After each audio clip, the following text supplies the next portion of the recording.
অনেক দূরের একটা যুদ্ধ, অথচ তার জন্য ভারতে জলের বোতলের দাম বাড়ছে কিভাবে? চলুন দেখি। এই গরমে এক বোতল জল কেনাটাও বিলাসিতা হয়ে যাচ্ছে। এর পেছনের কারণটা কিন্তু বেশ অবাক করার মতো। সারা ভারতে যা গরম পড়েছে তাতে বোতলজাত জলের চাহিদা তো বাড়বেই, তাই না?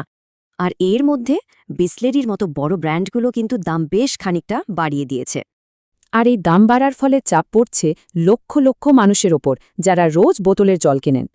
ব্যাপারটা হলো, দামটা কিন্তু জলের জন্য বাড়ছে না, বাড়ছে বোতলটার জন্য, মানে প্যাকেজিংয়ের জন্য। জলের বোতলগুলো তৈরি হয় পিইটি প্লাস্টিক দিয়ে, যা আসে অপরিশোধিত তেল বা ক্রুড অয়েল থেকে। বোতল তৈরির এই কাঁচামালের দাম এখন আকাশ ছোঁয়া, ফলে কোম্পানিগুলোর ওপর স্বাভাবিকভাবেই চাপ বাড়ছে। তাহলে দাম কেন বাড়ছে? কারণ একটা সংঘাতের জন্য বিশ্বের অন্যতম গুরুত্বপূর্ণ একটা জলপথ প্রায় বন্ধ। আর তার ফলেই দেখুন, ব্র্যান্ড ক্রুড অয়েলের দাম ব্যারেল প্রতি প্রায় $119 পৌঁছে গেছে। আর ব্যাপারটা কিন্তু শুধু জলেই আটকে নেই, এর প্রভাব পড়ছে অন্যান্য পানীয়র ওপরেও। যেমন ধরুন বিয়ার, এর বোতল কাচের, যা বানাতে লাগে প্রাকৃতিক গ্যাস। সমস্যাটা একই। যুদ্ধের জেরে গ্যাসের যোগান কমেছে, তাই কাচের বোতলের দামও বেড়েছে, ফল বিয়ারের দাম বৃদ্ধি।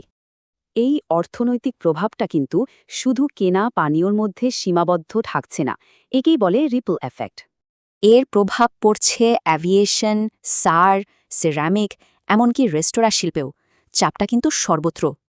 জল বা ওষুধের মতো জরুরি জিনিসের দাম বাড়লে তার প্রভাব যে কতটা ভয়ানক হতে পারে তা বলাই বাহুল্য।